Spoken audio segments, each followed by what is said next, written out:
Okay, this is obesity lecture number 3. So obesity causes lecture number 3. And we start out here with the diet Nirvana pyramid, and persons who've watched a lot of my videos have seen this before. And it's basically once a person gets it and they start trying to optimize their health, they move up this pyramid steadily. So of course the worst is this paleo, keto, low carb nonsense, the highway to health hell for morons. You know, then the typical American's a sad diet, eating chump, fat, sick, stupid, unattractive, untouchables, minimum wage proles, drinking tap water, dead at 50 to 65 years of age. Then the Mediterranean diet recommended by all the pseudo-intellectual phonies, ignoramuses, Harvard faculty. It's what people say when they want to sound intelligent, but they really don't know what they're talking about. It's completely stupid and ignorant. You know, they don't forbid anything, as one of my viewers told me, and it's correct.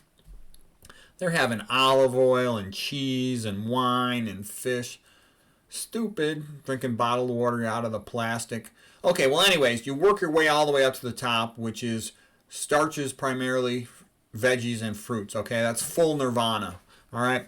Anyways, though, the reason this paper comes up again is when we start talking about a person who's just beginning to learn and just trying to work their way out of obesity.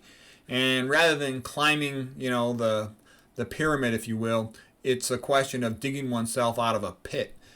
And so I like this quote of John Dryden. First of all, you have to blame yourself, and that's good. You blame yourself. I screwed up. I didn't know what to eat. I ate the wrong thing, okay? So here's a John Dryden, English poet, quote, "I am wounded, but not slain. I will lie a while and bleed a little and then rise to fight again." How does one climb out of Plato's cave? How does one break away from all the nonsense of, you know, the shadows on the wall of the cave, you know, put there by those who tell the stories, if you will, as Plato would phrase it? You have to learn how to see the light of low-fat veganism. Once you study this stuff, you will see it's obvious. It's not even kind of obvious. It's not like a close wrestling match in the finals where one guy wins 5-4. No, it's 100-0. What is the cure rate for early hypertension treated with pills? 0. What is it treated with low-fat, low-sodium vegan diet? 100%. What is the cure rate for diabetes treated with pills? 0. It's never cured. That's why it's called a chronic disease. What is the cure rate for early diagnosed type 2 diabetes treated with low-fat, low-sodium vegan diet? It's 100%. So that's how powerful this is, all right? Okay, so the name of this wonderful painting is Sadak in Search of the Waters of Forgetting by John Martin from 1812. You can see here Sadak is working his way, climbing out of the pit, trying to find his way all the way up to the light of low-fat, low-sodium veganism. And this is the struggle of the individual to turn their health around. Very doable. I did it myself. I was fat for a while, then I learned this. That was in my mid-30s briefly. It took me actually a couple years, but I figured it out. And then here, I love this painting. This painting is of the Inferno. I just briefly showed you the thumbnail painting on a previous one of Dante Alighieri, author of the Divine Comedy. And this is part 1 of 3 parts. The Inferno, Hell, and Virgil, the Roman poet, is his guide. Now this beautiful drawing here is by Dino di Durante. This is the cover of his book. I own 3 copies of this book. I love it. So anyways, I thought about it, and this is what it's like to climb yourself out of the pit of health hell. And so I felt that these things were symbolic of bad dietary choices. By the way, do you know where processed foods are made? In Hell's Kitchen. Okay. Now the outer border of health hell, the river Styx, is filled with caffeine from coffee and all these energy drinks. Everybody thinks coffee's healthy. It is not a health food. I got separate videos on that. It just mimics acute stress. Everybody knows stress is bad for you. Okay, so it elevates the same hormones as stress, the catecholamines and the corticosteroid, causing insomnia, increased risk of hippocampal excitotoxicity, basically brain damage. And in the center of the river Styx, caffeine also causes vasoconstriction, decreasing the blood supply to the brain. Don't get me wrong, I drank it for about 15 years, not knowing any better, mistakenly. In the center of the river Styx, there's little islands of tea drinkers who are all demented because tea also concentrates aluminum and fluoride. Both are neurotoxins. Okay, so that's the first river encircling the outer regions of hell. The first circle of hell on land is the meat eaters, who they all have coronary artery atherosclerosis. As William Roberts, MD, the cardiac pathologist, said, you feed any herbivore a high-fat diet, it's going to get significant atherosclerosis.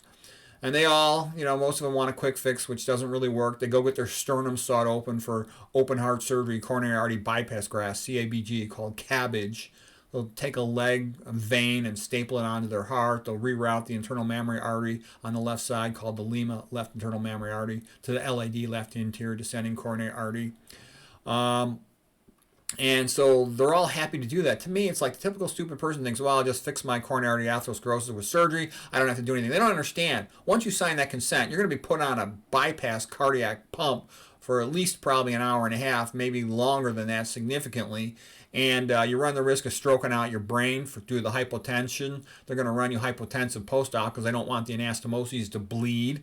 Okay, you got the risk of, the pain of having the big chest tubes in your chest, mediastinal tube, the risk of an air embolus, the risk of kidney failure, the risk of ending up needing a tracheostomy and all these problems, having a stroke, being cognitively impaired. Now, don't get me wrong, the surgeons are talented. It's a difficult surgery to do.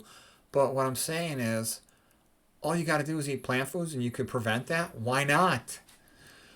Okay, the second river circling hell is Sad Acheron. That one's filled with high fructose corn syrup. Fatty river leading to fatty liver. The next circle of hell is where all the diabetics are with all their neuropathies and pain, arthropathies, vasculopathies, microvasculopathies causing gangrene, getting their toes chopped off, then their foot, then their legs. Every day I see a bunch of diabetes amputations. Every doctor in every hospital that has any experience with these things, with diabetics, sees them getting amputations everywhere. It's super common. Okay, the third river of hell, Cocytus, is with lamentation loud. It's filled with all the oils. So these are the fluids that make you sick. The caffeine, the high fructose corn syrup, the oils. All these oils are bad. There's no oil that's good for you. Don't have any of them. Don't listen to any BS, anybody trying to tell you about olive oil or omega-3s. I got separate videos on all that stuff. They're all toxic. You shouldn't be eating that stuff. Okay, the fourth circle of hell is where all the smokers are. They get their voice boxes cut out. All the smoker cancers. They're really bad, all these head and neck cancers. They need major surgery that's really deforming. Okay, and this reminds me of the Greek myth, like Echo the woodland nymph who could not speak her true love for Narcissus and was condemned to struggle to communicate every day. Okay, the fourth river of hell, the Lethe, the river of oblivion. And this one's filled with aspartame, like all those artificial sweetener drinks making people sick. A lot of times they'll throw MSG in there too, another excitotoxin. They're both excitotoxins over time, eventually significantly increasing the risk of brain damage.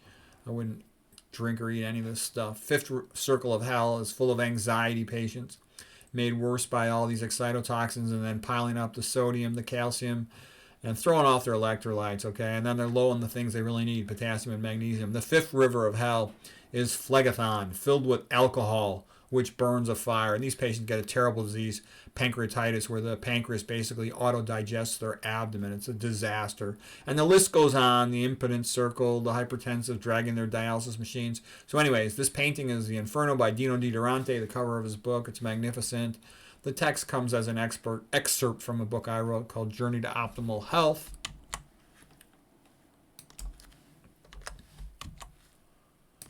Okay, and so what do you want to work towards? What you want to work towards is living like Adam and Eve, but with indoor heating and indoor plumbing.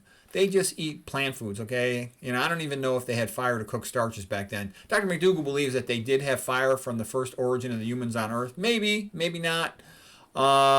All the other animals eat uncooked stuff, and we'll get into that little bit of raw vegan versus cooked vegan stuff later. But anyways, this is my favorite painting of all the Adam and Eve paintings. This one is Adam and Eve in the Garden of Eden by Jan Bruegel and Peter Paul Rubens from 1615. So that's your rule of thumb.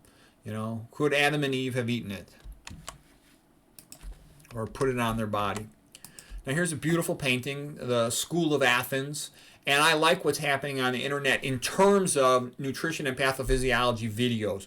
There's some YouTube channels. For example, Chef AJ has a magnificent channel. It's the best vegan channel, where they'll interview a wide variety of experts on vegan nutrition. So the audience gets to hear a wide, variety of opinions and sources of information. so they can figure out for themselves what they want to do, what they think is best. And it reminded me of the Renaissance, whereby all the artists were competing to see who could make the most beautiful painting, the most beautiful fresco and mural on a wall. And this one, of course, is by Raphael from 1511, the School of Athens, and it's beautiful. One of my all-time favorite paintings. I have a poster of this in my bathroom. I love to see it every day. Okay, and this was sort of a tribute to Chef AJ, sort of the mama of the vegan community, welcoming in all these poor, misguided, fat and sick persons to help them get healthy. And that's Dr. McDougall. That's myself when I was young with a full head of hair there. Sort of lighthouse guidance. And basically the way I would phrase it, Chef AJ knows everything about losing weight. She's an expert on that. Dr. McDougall's got a lot of clinical experience, knowledge about epidemiology that's real helpful to people. My background is more of an emphasis as well on, vascular disease, biochemistry, toxicology, and brain health. Okay. And I'm going to have a little more information about this. So here's a little bit of a summary. These are some of the common things that Chef AJ tells her patients. Her books, Secret of Ultimate Weight Loss and Unprocessed, are the two best books for weight loss. I've read a whole bunch of them. Those are the two best ones. She really knows how to get to the point, and she communicates it in an effective way, so you get it, psychological aspect of it. A lot of information about low caloric density. The lower the caloric density on the food you eat, the more rapidly it'll stretch your stomach without that many calories, and that will thus provide early satisfaction of hunger, so you'll lose weight. You can't put that many calories in your stomach of vegetables and starch, okay? You can put tons and tons of calories in your stomach with these high-fat foods like nuts, seeds, meat, and these processed foods. So you eat these low caloric density foods, you're going to lose weight. No sulfas, there's no salt, no oil, no flour, no artificial sweeteners, no sugar added to the foods. Starting your day with veggies for breakfast is a big thing that Chef AJ recommends, and that really helps people to get their day off to a good start. She drinks the fluid from boiling the veggies, calls it pot liquor. And you got to get all this junk out of your house. If it's in your house, it's in your mouth. So you got to sort of clean up your home environment, your kitchen environment, and that can be tough to do if the other people in your family eat crappy foods. And I know a lot of us run into that, Our family members are still having all these terrible diet habits.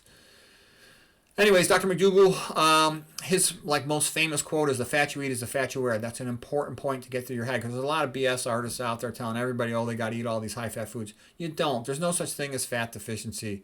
It's been shown you could feed people less than 1% fat. The Winnett study, the McLean study, they were feeding them less than 1%, 0.7% fat, and it was primarily omega-6s. And the people did fine on those diets, okay? It's impossible to be too low in fat. Kempner was feeding his patients, I forget the exact amount, it was either 3 or 4%, minuscule amounts. The patients did really well. Esselstyn's diet keeps them about 10% or less in their fat, and he's got the best results of anyone in the world for coronary artery disease. Okay, also, by the way, McDougall is really a big recommender of minimize your fruit intake. And I think that's probably a concern of fructose, and basically because they don't really satisfy your hunger that well, and you can really overeat fruits. You could very quickly eat 10 servings or more of fruits without even thinking about it. I've done that many times. Dr. McDougall recommends you get 90% of your calories from starch. And that's what all those Asian populations, they used to eat 90% of their calories from rice, white rice, okay? And they're all skinny. It used to be 1 billion out of 1 billion Chinese people were skinny before 1970, or maybe all the way up to 1980 or so. So when they started taking a Western diet with more and more fried food and high-fat foods and sweets, they started having more obesity. Okay, he says that humans are starchivores. That's how he would phrase it, okay? Also, he says the more greens you eat, the faster you will lose weight. So have an extra salad, okay? And eat the salad first. Once you start enjoying a big bowl of starch, it's hard to stop. And I would tell you, fiber is the only good fat. All this slogan of good fats, it's all nonsense. I'll explain why later, but I made several videos about that. Fiber is the only good fat. Trust me, that's what you want to know. The best starches are the lowest fat starches. Rice, potatoes, sweet potatoes, they only have 1% fat. You want to lose weight? Eat those things. Chef AJ had the experience that she couldn't lose weight when she was eating nuts and avocados. But once she switched from that to eating a lot of potatoes and veggies, then her weight came off her really fast. She had the experience, too, of having previously been fat. So did Dr. McDougall. I think that actually helps a nutrition expert a lot if they went through a fat phase themselves, because then they understand the psychology of it and the challenge of breaking out of it, of redoing their set point in their brain for how much they eat and how much their body weighs. Okay, in this talk, I go into, I'm going to get into it coming up, the biochemistry of fructose, the biochemistry of insulin and glucose, and how mTOR is activated and all that, and the relevance of it. You want to be a minimalist, filter your water, avoid all these obesogenic, estrogenic chemicals, minimize your personal care products, because every single one of them is going to have at least one, if not more, estrogen preservatives. I used to use Johnson's baby shampoo. I don't know for sure it was Johnson's. I used a baby shampoo. I'm not going to say which one it was. Newborn baby shampoo. And it had at least 2, probably 3 estrogenics in it. And that's for a newborn baby shampoo. Now I don't use any shampoo at all. You don't need a shampoo. As it turns out, at least a guy like me, I don't got that much hair. I stopped using it. I saw this video by Johnny Harris. He's kind of a YouTuber who makes pretty good videos. I don't agree with a lot of things he says, but he said you don't need shampoo. And I'm like, well, I'll try that. And guess what? He was right. I don't need it. I'm glad to be done with it. Less estrogenic chemicals touch my body, the better. Okay, I talk a lot in my other lectures. I got a whole bunch of lectures on preventing dementia. I actually, invented one of the theories of dementia called the neurovascular uncoupling theory. I wrote a book about that. I also wrote a book about ischemic spine, and there had been previous papers about ischemic spine and the lumbar spine as a cause of degenerative disc disease. I figured out it's connected to everything, all the way up to the skull, okay, including diffuse idiopathic skeletal hyperostosis and ossification of the posterior longitudinal ligament, OPLL, OLF, ossification of ligamentum flavum, etc. All that stuff, it's all related, and the toxic fractures of that. So anyways, those are some of the things that I've been interested in. I was always super interested in biochemistry. When I was a medical student, I was one of the best, if not the best, biochemistry medical student in the whole United States. And in my opinion, biochemistry was the most interesting thing. It was the language of God. I wanted to understand how God wrote the book of life. So because of that, I enjoy reading articles that talk about nutritional biochemistry, and I try to share with you stuff from those areas. And I think it increases your confidence in what you're doing when you understand there's a biochemistry mechanism that supports that concept and that action of dietary choice. Plus, I read a lot about toxicology, all the different dietary toxins, and there's a lot of them. This is a very brief list: MSG, manufactured glutamate, aspartame, all this stuff. We'll talk about all this stuff later. Okay, so here's like the most common dietary patterns. The rice diet of Walter Kempner. He's super famous. Dr. McDougall said he maybe is the greatest doctor who ever lived. The guy was a genius. He ran the rice diet program out of Durham, Carolina for many years, North Carolina. He had actually trained originally with Otto Warburg, who won the Nobel Prize for figuring out that hypoxia causes cancer back in 1931. And Kempner started out doing research with him and also being a kidney doctor. So he would get patients in kidney failure, and he wanted to try to save them. And he realized you got to minimize their dietary sodium because it's a major vasoconstrictor, minimize their dietary fat. And he saw that these patients on these white rice diets, eating tons of their calories just from white rice, he had noticed that it made the Asians healthy, and it made his patients healthy too. He would supplement that with some fruits, some fruit juice, and even some white sugar if the patients needed to gain weight, but he had incredible good results. So about 19,000 patients. All of his data is, I have several other lectures on him if you want to see those. Plus, Dr. McDougall has his publications, his research publications at his website. That's drmcdougall.com. The Spartan vegan diet is what I call my own diet. It's real simple. I like the Spartan term. I used to be a wrestler, so it's kind of like Spartan is try to be tough and strong, and also Spartan in the sense of real minimalism. I just want to eat fast, get it over with, and get back to the work I'm doing. And don't get me wrong, I love the taste of my food. I really enjoy it, but I want to keep it simple. All these starches are easy for me to cook. All you do is boil water. You boil water to make beans, to make rice, to make potatoes, sweet potatoes, oatmeal, quinoa. Super easy. Fruits, you just eat them raw, walk in the park. Veggies, some you cook, some you don't, but that's the only thing I eat. Starches, fruits, and vegetables. Really easy. I don't put any fancy herbs or spices on it. I mean, if somebody else does that, yeah, sure, I'll eat it, and I avoid all these high-fat things or these toxic chemicals. Caldwell Esselstyn, he wrote a magnificent book called How to Prevent and Reverse Heart Disease, and he has the best results of any doctor in the world. This is the Journal of Family Practice, July 2014, 198 patients. Everyone that followed the diet had no recurrent coronary events. There's one patient who didn't follow the diet, had a coronary event. The closest study to that, those kind of results, is like the Lyon study, and Esselstyn's at least 30 times better. I think it was maybe 40 times better. It's so much better that it's ridiculous. Okay, and the Lyon version was like some optimized version of the Mediterranean diet. It's a joke. Okay, I mean, I'll take the option that works, 100% of the time, or I'll take the option that's 37 times worse. I mean, only an idiot would take 37 times worse. Okay, Chef AJ and Dr. McDougall diet, they basically recommend a very similar diet, very low in fat, vegan, starch-based. Dr. McDougall says, let them put a little salt and sugar on their food because otherwise they won't eat it. Chef AJ has lots of variety. She's a chef, okay? So she's got all kinds of, because a lot of people are a little more fussy about making their food taste good, and they got all kinds of variations on that to make it taste better and for them to enjoy it. Okay, what comes next? Now, there's another group of vegans that call themselves health vegans, but they're really what I would call the high-fat vegans. And some people would say, well, I should really be calling these diets the very low-fat. Fair enough. Okay, these are all about 10% or less in fat. Kepner was probably in the ballpark of 5% or less than, I think it's probably less than 5%. I forget the exact amount. It's probably like 4 or 3% fat.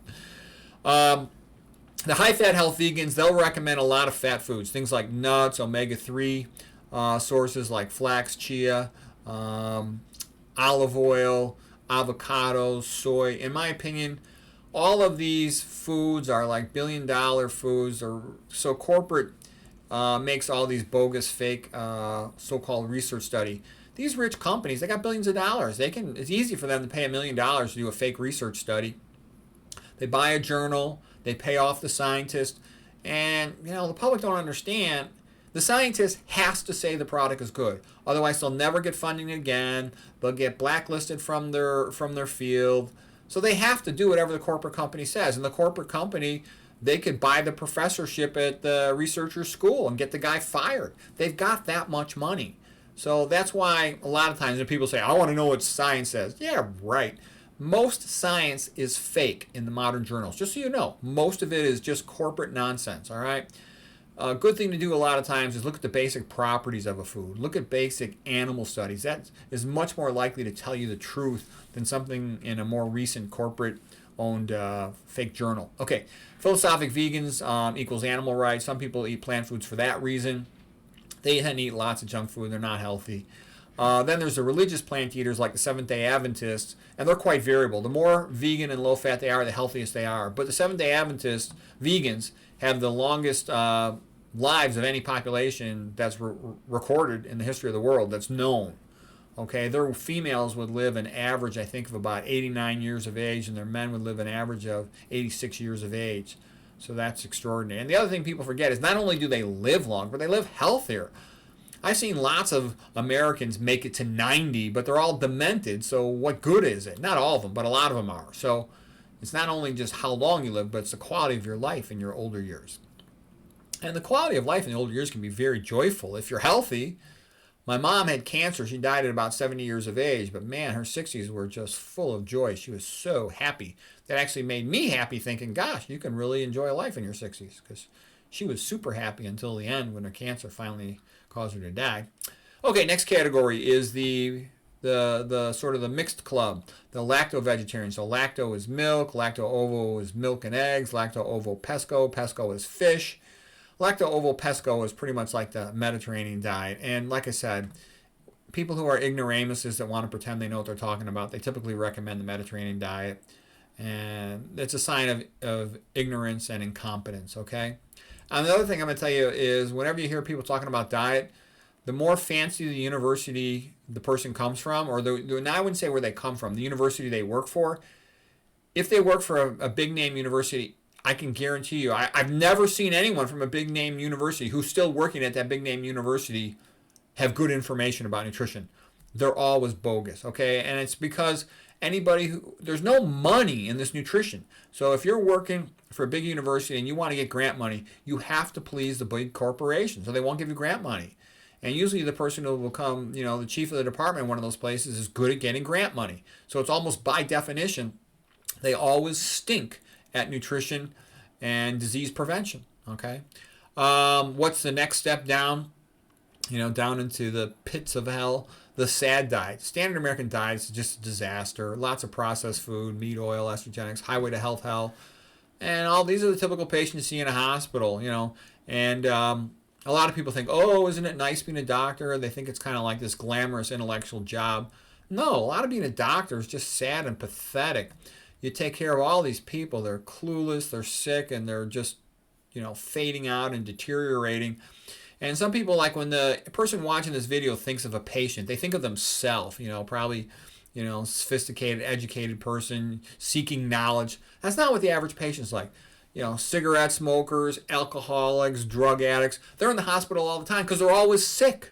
So doctors see a disproportionately large number of people that are, abusing themselves with all these chemicals, that are just really stupid, eating all these junk foods and meats, and it's just sad, okay? And they don't do well, and most of them never get better, okay? Because they never change their diet and their behavior, and it's all just pretty sad. And then that's another thing too, why I'm like ashamed of all these liars that sit on the internet and promote this low carb, Atkins, paleo, carnivore, keto nonsense. It's embarrassing. There's a guy from Harvard who's promoting the keto diet. It's embarrassing, okay? And what I'm trying to say is, I don't care what the guy's credentials are. You have to read, double check what they say, and you will see for yourself, okay? Because there's a lot of misinformation out there, and it has to be that way because they got to trick all the chumps. The average chump needs to be tricked into eating a high-fat diet so they can be fat and sick, and money can be made off of them. This was me in my mid-30s. I got fat. I was doing a fellowship in neuroradiology. I was already an imaging-guided surgeon of the body. That's called an interventional radiologist, basically everything from the neck down. And I wanted to become an endovascular brain surgeon.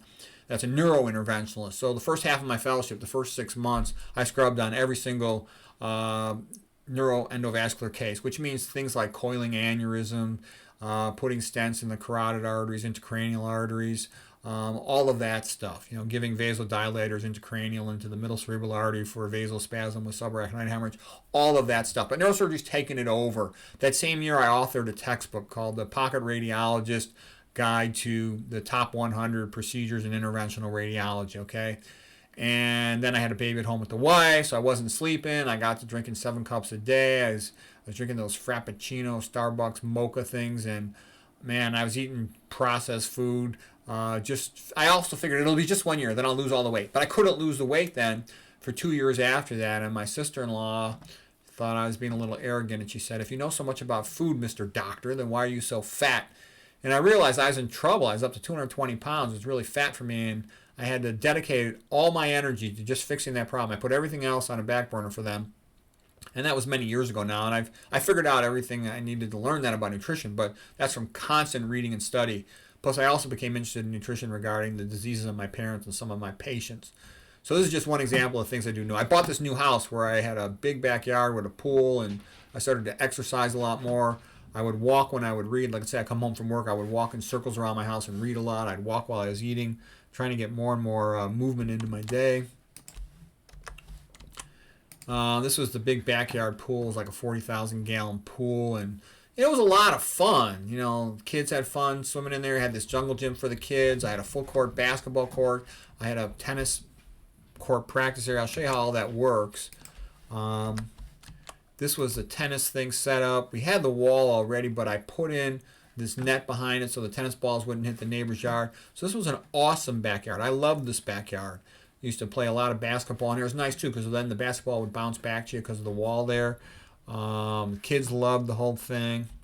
It was great. And then here was the turning point. By the way, the upstairs basement, I had turned one of the upstairs, the upstairs bedroom, I turned one of the rooms into a racquetball court. In the basement, I had weightlifting area and a wrestling mat. Okay, but what happened was my kid was like going into 7th grade. I came home from work, and he has a little look on his face like he's about to cry. He's real sad, and he says, Dad, you're a bad parent. And I go, why do you say that? And he says, because the other dads, they help their kid. One kid's dad is the coach of the basketball team. The other kid's dad practices with his son at basketball, but that all I ever do is work. And so I said, well, you know what, buddy, let me think about it. Maybe I might be able to help you. Our living room had a wood floor, had a high ceiling. We weren't using it for anything but storage.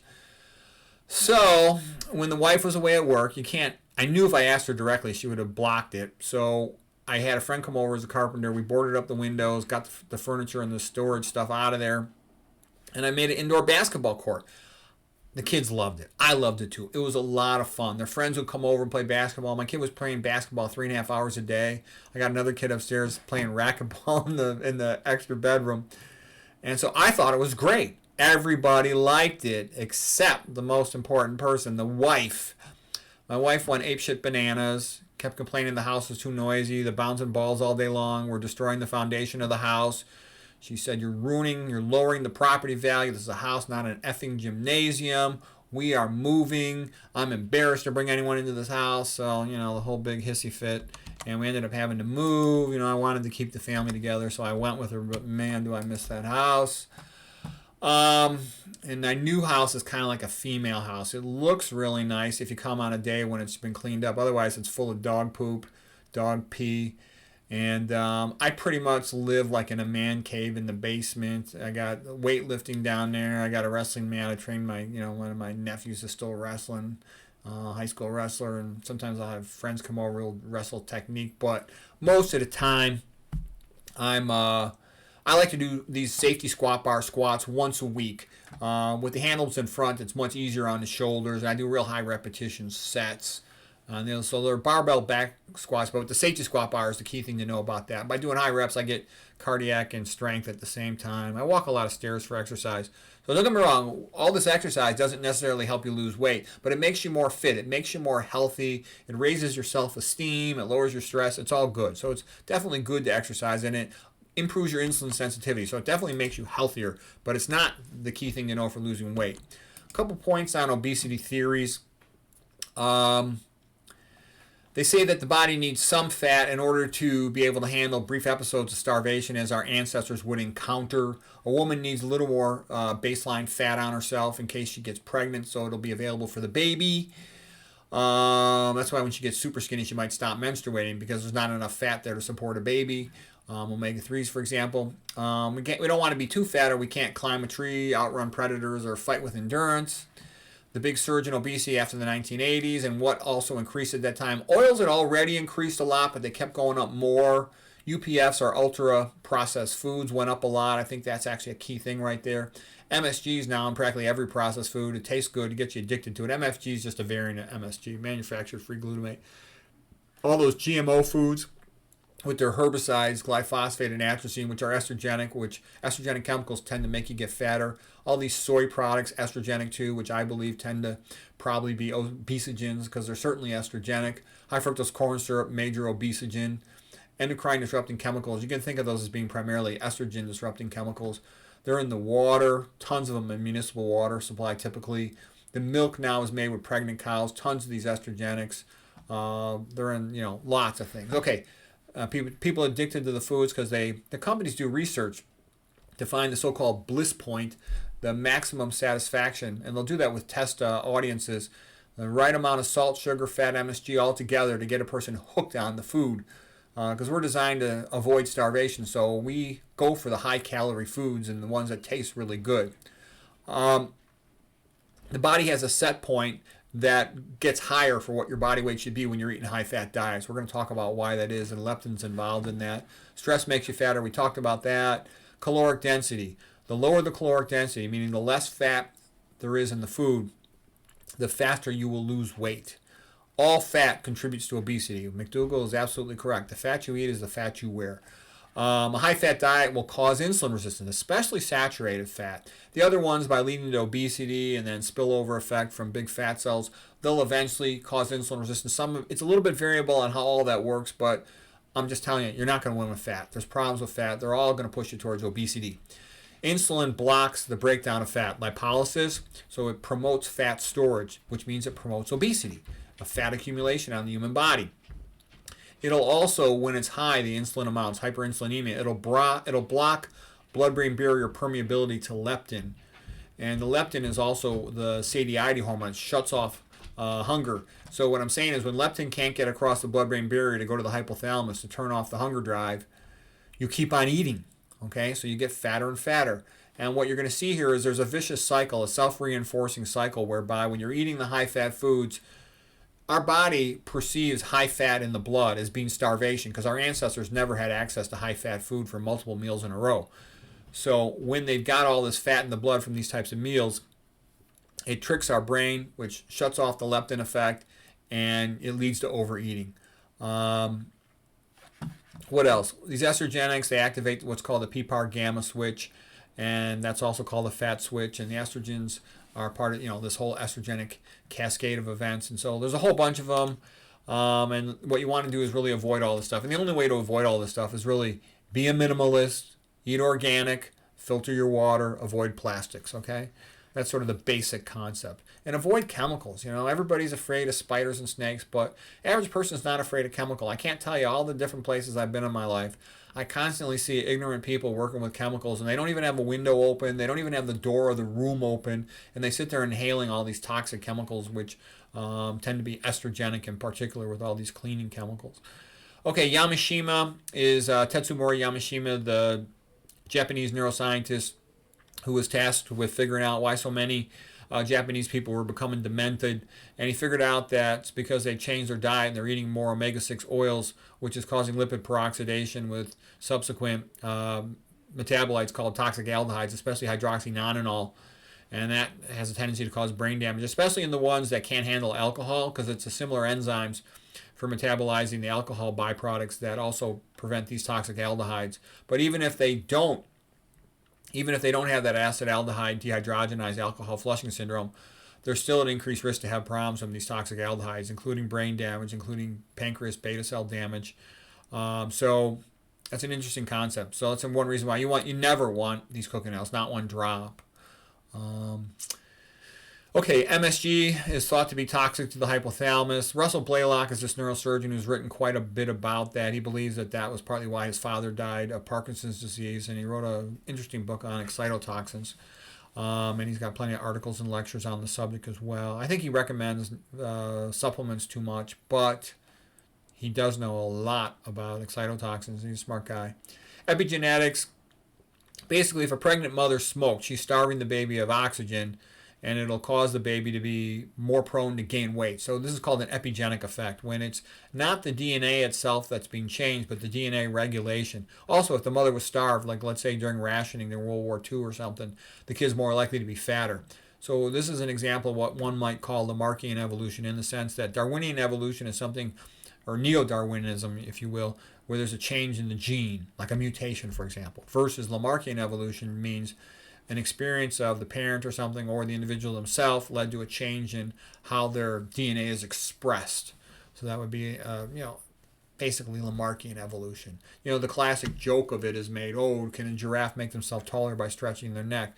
And no, that's not the case. But the whole point of epigenetics is you can speed up the occurrence of something in a population that would, on the surface of it, seem genetic, but it's not a change in the DNA. It's a change in DNA regulation, based on, for example, like methylation of the DNA itself, or methylation of the histones, for example. Those are the binding packaging proteins for DNA.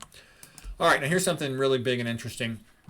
It turns out in this paper they show that high-fat diets cause fat cells to increase in number. And that's a really important observation, because traditionally it was thought that white adipose tissue, white fat, if you will, that it did not increase in number of cells. It would simply be you have the same number of cells throughout your life, and they just get bigger. That's called adipocyte hypertrophy. Fat cells called adipocyte. But it's now shown, nope, you get hyperplasia, meaning making more fat cells. And that's really bad, because the more fat cells you make, the higher your risk of ending up with worse obesity. Hold on, somebody's making noise. One sec. Okay, so this is bad, and I noticed myself when I got fat briefly in my mid-30s. Before that, like in this picture of me in college, I never really had any problem with being fat. I was exercising a ton. I was on a college varsity wrestler, team captain. I set the school record for victories in a season at 39. So I was an intense college wrestler. I had some injuries that held back my career, but I was pretty intense about it. I really liked it. What I'm saying is I never had a problem being fat, but then after I got fat in my 30s, it was almost like ever since after that, my body wants to be fat. And I don't let it become fat because I'm careful about my diet and my exercise and everything, and my sleep and all that. But there's something had changed. It's like now I have increased fat cells from when I was young, and my body wants to be fat, so I got to be extra careful to make sure I don't slip into laziness. So anyways, that was interesting. So the point of this is that If you're fat, you want to turn around the situation as fast as possible, because the longer you wait to turn around your obesity, the less likely you'll ever be able to do it. And there's other reasons for that. We're going to get to them here in just a moment. Okay, rationale for starch, fruits, and vegetables as a recommendation, especially starch and vegetables.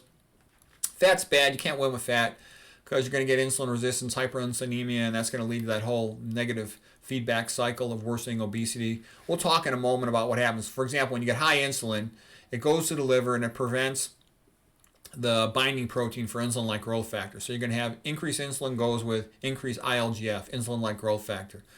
Well, when you have these two together, they increase the activity of mTOR. It's really mTOR type 1, but all you have to know is mTOR, because mTOR type 2 really doesn't matter for our purposes. So they increase mTOR. mTOR causes more lipid accumulation, more lipid synthesis, same thing as insulin does. So when you're accumulating fat, you're getting fatter. Animal protein activates mTOR, promoting lipid synthesis, so it promotes weight gain.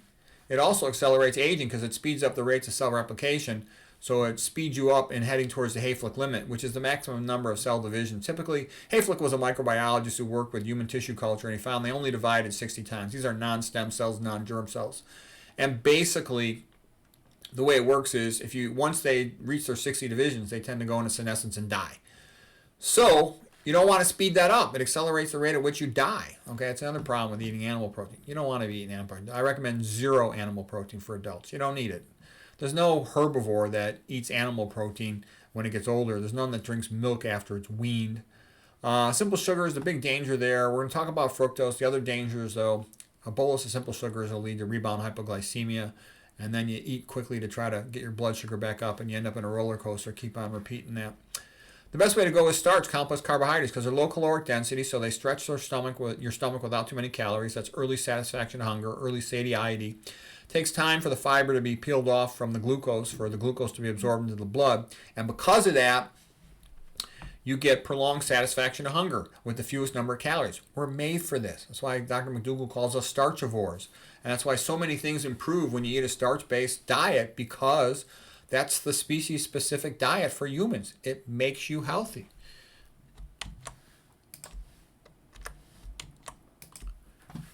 And by the way, this nutrition and diet and toxicology stuff is the most powerful thing in all of medicine. If you had one hospital where all they did was teach patients how to eat a plant-based diet, primarily of starch and to some extent fruits and vegetables, and then you had another hospital with every fancy piece of equipment and laboratory stuff and surgical piece of equipment, and let's say this is for chronic disease, the vegan hospital would be like 100 times better results. But I also know in real life there's a major problem.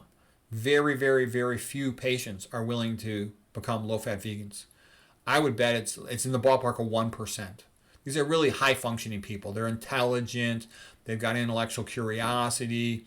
They're motivated, curious. They want to learn. They've got an attention span.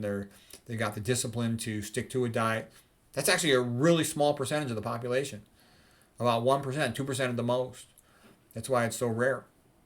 Okay, these are all a bunch of obesogenic foods.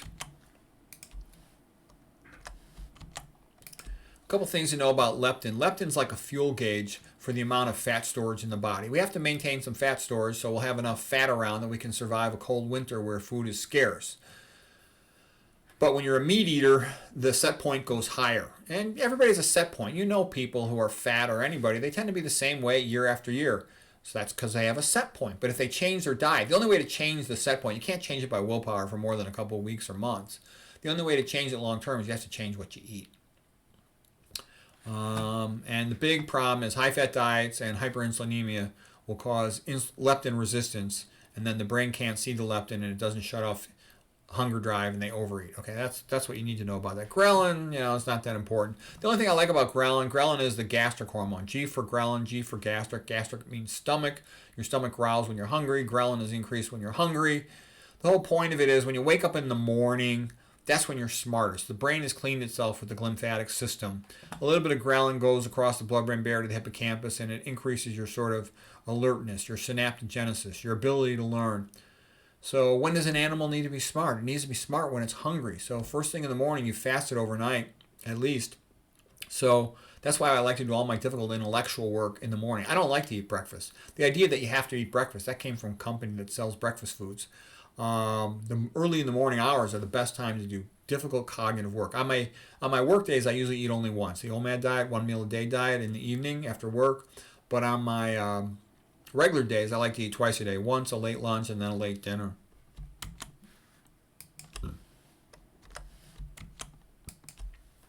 Now, other people eat a little different if they're focused on, marathon performance, triathlons and all that, or if they're recently diagnosed with cancer and they're doing all kinds of things for that. My diet is for, I would describe it as a person who works a lot and wants to be high functioning and also, be quick and convenient. All right, insulin is a big deal. Insulin's like the major hormone associated with obesity. And the most important thing you could know, this is the most important thing you know about diabetes too, is that a high-fat diet is what causes insulin resistance, okay? In addition, high-fat diet causes blood-brain barrier to have less permeability to leptin, so the leptin can't turn off the hunger drive. Okay, we talked about that. Typically, after you eat a meal, insulin binds to the skeletal muscle cells, and it causes the glucose type 4 vesicles to move up from the cytoplasm to merge with the plasma membrane, and then they allow glucose to come into the cell. Okay, you need to know that. That's normal. And insulin resistance means that these GLUT4 vesicles are not getting up to the plasma membrane. Okay, we're talking about how hyperinsulinemia and elevated ILGF will activate mTOR. mTOR causes more fat storage, increases risk of cancer. Elevated insulin also will increase SANS. SANS is sympathetic autonomic nervous system. And when that is elevated, it'll elevate cortisol, the hormone of the sympathetic nervous system, and that'll cause increased fat, especially visceral fat, the worst type of the fats. It'll also create increased sodium reabsorption in the kidney, which drives up blood pressure. And simultaneously, it'll cause more loss of magnesium in the urine. And so you're losing the good thing, the vasodilator, magnesium, and you're getting the bad thing, sodium, the vasoconstrictor. So it's going to drive up your blood pressure. You don't want high blood pressure because over time, that's the number one risk factor for atherosclerosis and for stroke, and so you don't want that. Okay, the ectopic fat theory of Gerald Shulman. Gerald Shulman is a genius. He's working primarily at Yale University. He won the Banting Award in 2018. So his lectures, I wrote 2004, that's a mistake. That was actually Michael Brownlee won it in 2004. Shulman won it in 2018. His lecture is available on YouTube. You just type in Gerald Shulman Banting Lecture 2018. It's a fantastic lecture. It's all-time genius work. He's pretty awesome endocrinologist, and he used nuclear magnetic resonance spectroscopy to show that the first detectable finding with insulin resistance is accumulation of fat within skeletal muscle. That's an important thing to know. And the bottom line is high-fat diet is the number one risk factor for diabetes. Okay, you need to know that. And that's why all these people recommending these high-fat diets for treatment of diabetes, they're full of crap. It's an ignorant thing to be doing, and they don't know what they're doing. They're incompetent, okay? Ancestor humans, okay, did not eat high-fat diets. And we'll talk a little more about diabetes later. We'll talk also later about the twin cycle theory paper of Roy Taylor. He won the Banting Award in 2012. So these numbers got a little screwed up. He won it in 2012.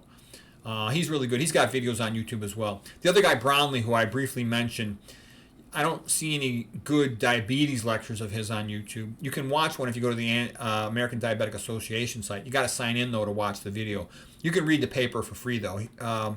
Michael Brownlee wrote like the best paper ever written on diabetes about unifying theory of diabetic complications. It's a masterpiece. It's another work of genius, okay? Where does blood glucose come from? The first 6 hours, it comes from the food you ate in a meal. It's in the postprandial phase after eating.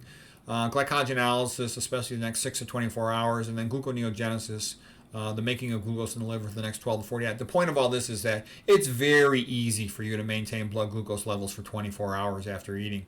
So if you eat a dinner, it's very easy to not eat again until dinner the next day. I've done this for years and been very happy with it. And you don't start going to ketosis typically till after about 48 hours.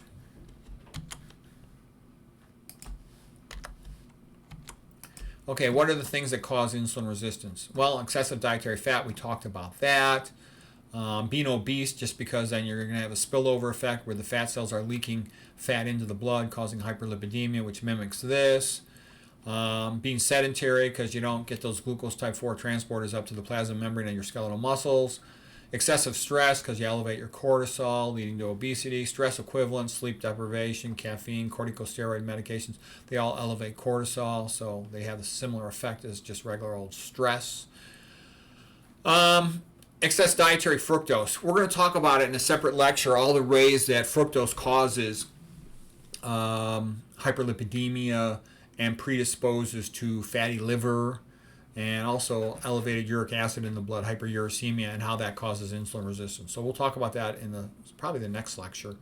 Artificial sweeteners, they sort of trick the mouth with all their sweet taste into releasing excess insulin from the pancreas, and then there's no glucose to match to it, so the cells will downregulate their insulin receptors, and in the long run that leads to insulin resistance. That's one mechanism of artificial sweeteners causing problems. You don't want to drink them, okay? Who drinks artificial sweeteners? The fat lady, okay? Excess dietary sodium, because it's a vasoconstrictor. Part of the mechanism by which insulin causes glucose uptake in skeletal muscles is it activates eNOS. eNOS is endothelial nitric oxide synthase, which makes nitric oxide, the vasodilator. So it'll vasodilate the skeletal muscle, which allows more glucose to get in there and get into the individual muscle cells. But when you're blocking that because of high dietary sodium, you can't do that. If you're deficient in magnesium and potassium, you can't run eNOS, and you can't get your plasma membrane ion gradients the way you want them to be. So where do you get high sodium? From eating meat and processed foods. Where do you get the magnesium and the potassium? From eating plant foods. Remember, P for plants, P for potassium. Remember that magnesium is in the center of chlorophyll. And like I said earlier, when you eat plants, you get all the good stuff. When you eat meat and processed foods, you get all the bad stuff. Air pollution can also worsen insulin resistance. Mitochondrial toxins, things like atrazine, that's what they spray onto the corn, the GMO non-organic corn. That's why I would never eat it. It's also an electron transport inhibitor in mitochondria. It's a mitochondrial toxin, so it causes increased insulin resistance. Okay, so what's the implication of the content on this slide? Well, anything that causes insulin resistance is going to cause obesity, and you want to avoid it. And then here's a quote from the Bible. It's from 1 Peter chapter 4, verse 8. It says, "Above all, love each other deeply, for love covers a multitude of sins. Use whatever gift you have received to help others." And so, well, I a lot of times I'll take a Bible quote and I'll kind of make a joke out of it in the sense that I'll make it into a vegan quote. Okay, so above all, the vegan diet covers a multitude of sins. Because people sometimes say, how could it be that the vegan diet improves all these diseases? And I'll say the way it can is because they're all caused by the same thing. And that's the thing that fixes the problem. Because with the vegan diet, you get high potassium, you get high magnesium, you get low sodium, you get low fat, you get low protein, and you get high antioxidants. It does all the good stuff. And I was not raised vegan or vegetarian. When I was growing up, I thought vegetarians were a bunch of wussies. I thought they were like granola eating, sandal wearing, Grateful Dead, burnout, hippie scumbags, okay? Wimps, pussies. I had no respect for them at all whatsoever. I didn't come over to this way of looking at things until I saw people starting to get sick when I was much older. Not until I was in my 30s did I start seeing this way of looking at things. I saw so many peripheral vascular disease, diabetics and smokers getting their legs amputated. I did my fellowship at Harvard in interventional radiology, imaging-guided surgery with the emphasis on vascular disease. And I just saw one patient after another getting their legs amputated from all these vascular diseases, super common. And I'm like, gosh, I wish there was a way to prevent this. Yeah, we put in our stents, vascular surgeons do their surgeries, and that helps a lot. But the best thing to do is just prevent it with diet. The bottom line of this slide is that dietary fat just gets into the skeletal muscle, and there's not much could be done about it. They tried inhibiting all the plasma membrane fatty acid transporters, and it really made very little difference. The fatty acid could interact with the outer phospholipid. Let's say it's deprotonated at physiologic pH. It would become protonated upon interaction with the phospholipid head, intercalate itself into the outer leaflet of the plasma membrane bilayer. Then it would flip-flop to the inner leaflet, and then it would enter the cytoplasm. And this was based on the concentration in the blood. So there was nothing they could do. The only thing you could do to reduce this from happening is reduce your dietary intake of fat, okay? Otherwise, you're going to predispose to insulin resistance and all these problems. Here's a slide showing glucose or carbohydrate tolerance, what that's all about. If you just eat the starch by itself, you get a small rise in blood glucose, and it comes down relatively quickly to normal. But if you eat the fat first, the fat will induce insulin resistance. Then the glucose can't get into the skeletal muscle. So if you eat the fat first, followed by carbohydrate, you get a much higher blood glucose spike, and it'll be much slower to come back down. So that's carbohydrate intolerance due to beginning the meal with the fatty food causing insulin resistance. Okay, so what's this all about with diabetes? You can think about diabetes. Gerald Shulman calls it ectopic fat theory. I actually read a whole bunch of articles on it and just made up my own staging system, based on summarizing what I'd read in all these articles. Fat accumulates first in your belly fat, your subcutaneous fat, your visceral fat. Then it starts to accumulate in your skeletal muscle, and that's bad because accumulation in your skeletal muscle blocks uptake after eating a meal. Postprandial it means after eating a meal. And then the glucose can't get in the skeletal muscle, so it stays, because of insulin resistance, so it stays in the blood. And the hyperglycemia damages all the tissues that are not insulin dependent because they get exposed to too much glucose because the glucose level in the blood is high. It's not supposed to ever be significantly high for a prolonged amount of time in a normal, healthy person eating a correct diet. The fat will also then accumulate inside the liver. And when the liver gets fatty, that's like diabetes of the liver. It no longer can correctly sense blood glucose level. So it cannot maintain correct blood glucose levels during fasting. It runs gluconeogenesis too much. It kicks out too much glucose into the blood during fasting. So you get fasting hyperglycemia. So to have increased fat in the skeletal muscle, you're going to get postprandial. That means after eating hyperglycemia. But it's even worse when the liver's all fat because then you get hyperglycemia around the clock, even when you're fasting. Eventually, this leads to accumulation of fat in the pancreas, and that will gradually destroy the pancreas, and then the pancreas will become atrophic and fatty. You can ask any radiologist, they see lots of these fatty pancreas, atrophic fatty pancreas, and if you look up the patient in the chart, you'll find out that they're diabetic. Initially, the failure of the beta cells sometimes can be reversible initially, but the longer it continues, the more likely the beta cells will be destroyed, dead, and replaced by fat. So that's why you want to reverse these things. The sooner the better. These are cells that cannot control their rate of glucose uptake. They're just dependent on the concentration in the blood because they don't have insulin-dependent transporters. They don't have glucose type 4 transporters. So that's why you get diabetic retinopathy, because the retinal cells are sensitive to blood glucose levels. Same thing with the kidney cells. That's why you get diabetic nephropathy. Same thing with peripheral nerves, diabetic neuropathy. Also blood vessels, diabetic, endothelial cells can't control their rate of glucose uptake. It's just proportional to the blood level. So that causes a microvasculopathy, which leads to amputations. Okay, so that's the end of this lecture, which is diabetes part 4.